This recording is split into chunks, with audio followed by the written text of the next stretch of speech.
तन्मयता किसी एक चीज़ के एक सूत्र के साथ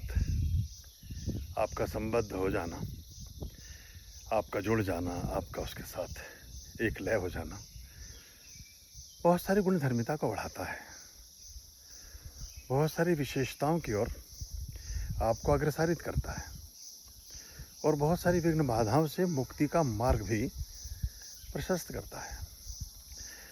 तो ये टोटलिटी है, ये जो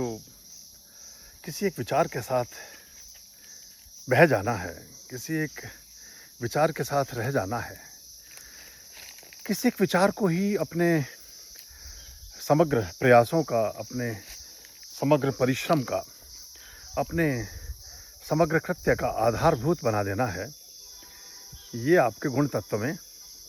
अतिशय वृद्धि करता है, बहुत ज़्यादा उसको बढ़ा देता है। ओम स्वस्ति।